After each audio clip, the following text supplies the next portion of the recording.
A limit order is an open and public offer to trade a specific number of assets at a particular price.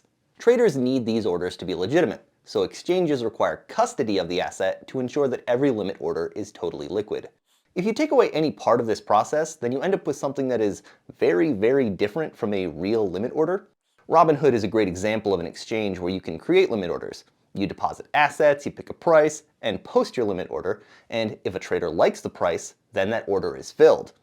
And Robinhood is essentially a perfect platform to create limit orders and become a market maker. Until the people who run Robinhood decide there's one particular asset they don't want to see rise in price, and then prevent anyone from buying that asset, cancel all open orders against the wishes of their users, and then sell all of their users' shares of GameStop far below market price. Now, they did get fined $70 million for doing that, but no one went to jail. And if the only consequence of an illegal action is a fine, then that's just the cost of doing business, especially when they would have lost more money had they not done the illegal thing. So here are the problems: self-custody and access to the open market. Crypto solves the issue of self-custody, and there are tons of other videos out there about that. But decentralized finance, DeFi, is what gives access to global markets. And the most basic, robust trading feature is the limit order. The state of limit orders in the cryptocurrency space is far from perfect. DEX limit orders still suffer from major drawbacks: a reliance on centralized or off-chain components, very little transparency, and a lack of liquidity in maker positions. So let's start this discussion by providing the solution. Carbon. Carbon is a decentralized trading protocol where users can create limit orders.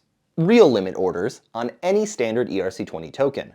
When you create a maker position on Carbon, it is a native on-chain limit order. No outsourcing orders to some centralized entity, complete transparency on all of the open orders, and all of the orders are truly maker positions which provide liquidity to traders. Carbon has other features like range trading and rotating liquidity, which are total game changers, and if you want to learn more about those, then you can watch these other videos. But we're really going to focus in on the entire crypto limit order space. Because when someone says they're placing a limit order on 1inch or CowSwap or Uniswap, that thing isn't a limit order in the traditional sense. And the DEXs which offer these not quite limit orders haven't really been fibbing so much as they've just been very, very liberal with their definition of the term limit order. These not quite limit orders are only able to exist through heavy reliance on centralized off-chain entities. And the whole point of moving these markets from traditional centralized exchanges to decentralized exchanges is to remove reliance on third-party vendors, like Robinhood, who can collude to harvest user positions for their own gain. And the popularity of these not quite limit orders is starting to have serious ramifications on the entire crypto market. Namely, that they make the trading pair in question less liquid. And that's totally counterintuitive. Maker positions are supposed to create liquidity, by definition. So how is it that these not quite limit orders are removing liquidity from the market? To find the answer to this question, we're going to look at what limit orders are, what limit orders do, and what are the requirements for a limit order to be filled. A limit order is an offer to trade a specific number of assets at a particular price. If the number of assets for sale is constantly changing, it's not a limit order. If the price is variable, it's not a limit order. When a limit order is filled, the sale is final. The trade can't be reversed. This might sound obvious to anyone coming from traditional finance, but when we get to the other protocols, you'll see why I include this point. Limit orders are public in the sense that anyone can see the list of orders, anyone can take from the list of orders, and anyone can make a limit order. There are some restrictions on this, but those restrictions are mostly about identity verification.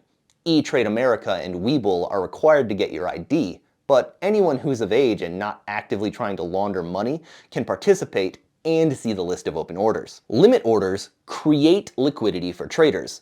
If I offer some asset up for sale by posting a limit order, the exchange which runs the order list and matches makers to takers assumes custody of that asset.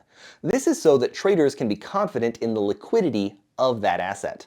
When an order book is operating in a healthy and legal fashion, if you see a collective 5 million USD buy on Bitcoin at 29,000, then you can be certain that your market sell of 30 Bitcoin will be executed at or above that price, because the 30 Bitcoin sale would amount to just under $900,000, and that is far less than the $5 million of buy pressure at that price point. If an exchange were to hide its books while still allowing users to post limit orders, that would have serious ramifications on the way that trading is done, because there wouldn't be any way to see the active liquidity on the trading pairs. And there would be even less transparency about who is getting matched with what, and if those matches are fair. And most importantly, everyone who's creating a limit order in this scenario would no longer be in the role of a market maker, because no one can see what orders there are to take. If everyone's posting blind limit orders, then traders don't have any way to market sell because there isn't any liquidity that's visible to anyone other than the exchange. The place where the order book should be has been substituted with a mystery box, where users submit secret limit orders and the exchange fills those orders, and no one can really see where the liquidity is or how those orders will be filled, unless they use a computer to solve complex math problems. And this is essentially what's happening at CowSwap. CowSwap is a great protocol, and their user experience is very good.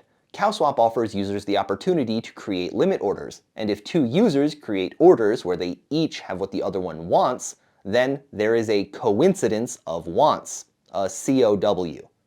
That's why it's called a cow, it's CowSwap. The problem here lies in the fashion in which these orders are matched. What happens on CowSwap is that all of the limit orders are placed into a mystery box, and a select group of solvers get to look into that box and offer up their proposed solution, which involves filling as many orders as possible with as little slippage as possible.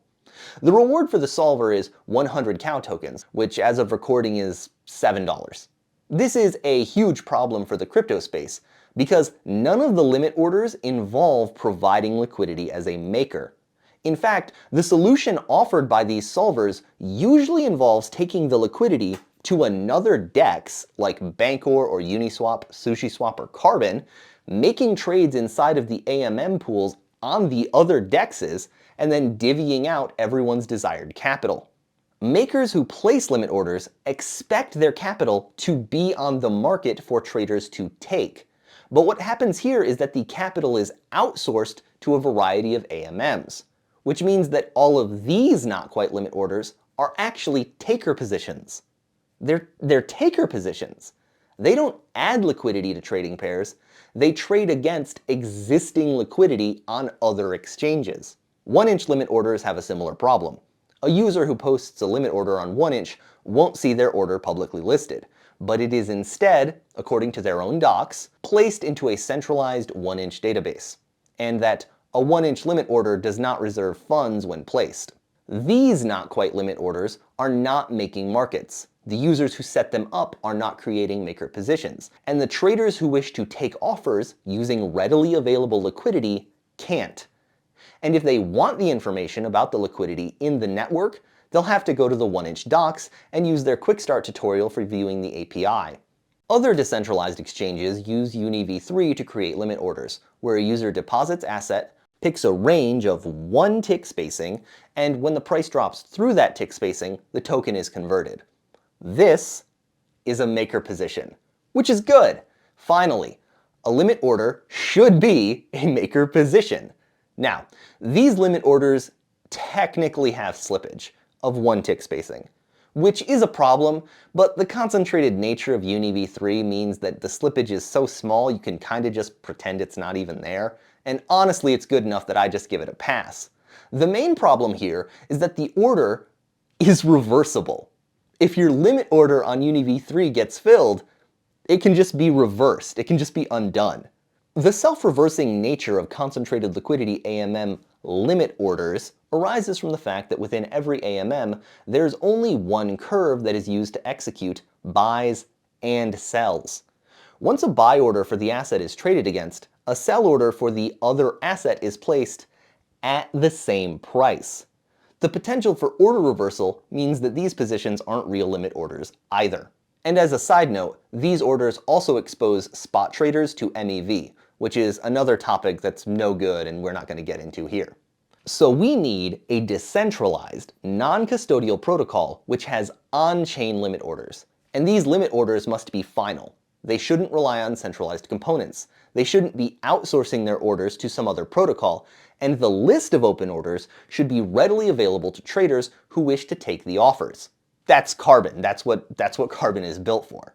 Limit orders on Carbon can be partially filled, but more important is that they are native to the protocol. These orders aren't outsourced to other AMMs or centralized third parties. The limit orders are created on-chain in smart contracts that are 100% transparent. Anyone can make a strategy on Carbon, and anyone can take from the offers they see. Limit orders on Carbon are final. They can't be reversed. Traders don't have to worry about MEV sandwich attacks because Carbon has two different buying curves used for buying and selling, as compared to the single symmetric curve used for buying and selling on constant and concentrated AMMs. Carbon is totally decentralized. There is one element of Carbon's architecture that is not on-chain, and that is the routing for trades. When a trader comes to Carbon to take an offer, they put in their desired asset and the currency they are willing to pay with, and the front-end SDK tells them the best trading path. The routing SDK is totally open source, and anyone could build their own. Also, if you're very technically proficient, then you can actually just take from the smart contracts on-chain directly without even needing to go to the website, but that's a little beside the point. And the reason the routing is done through an open source SDK and not on-chain is because it is hilariously, prohibitively expensive. This is actually how the hooks on Uniswap version 4 are going to operate as well, with all of the important stuff being on-chain and the routing for those things being done through some open source SDK or hook. That way you can easily verify that you are, in fact, getting the best deal. Hopefully, by the year probably 2026, Ethereum sharding and other various improvements will make on-chain routing a viable option. But for now, it's just prohibitively expensive to the user, and there are even a decent number of scenarios in which the routing would literally be too big for a block. It's just too expensive and not a real option right now. The core innovation underlying Carbon is the use of two bonding curves for each liquidity position, instead of a single symmetric bonding curve used in constant product and concentrated liquidity AMMs. When you create a limit order on Carbon, you can actually pair that limit order with another limit order at a different price. For example, buying ETH at 1300 and selling ETH at 1800. Every buy of your liquidity is automatically moved to its paired curve, where it sits waiting to fill the other order. These two limit orders have a shared account balance. This removes the need for users to constantly monitor their orders, or have some third party monitor it for them. They allow users to combine limit orders into a buy low, sell high strategy that executes repeatedly. And limit orders can be adjusted at any time, and you don't need to withdraw funds or create a new strategy to do so. Alright, let's wrap this all up. Most DEXs don't offer real limit orders, and they rely on off-chain systems, the outsourcing of liquidity to concentrated liquidity AMMs, which have opaque, permissioned data and self-reversing orders. In contrast, Carbon's liquidity model provides fully on-chain mechanics with irreversible execution, giving users greater control and protection from MEV, while preserving the permissionless nature of blockchains. Carbon is a better limit order engine that creates liquidity for traders. And none of this is even to mention the range orders on Carbon, which is a drastically improved version of grid trading that literally no one else has. So check out Carbon by clicking the link in the description so they can know that I sent you, and subscribe if you want more content like this.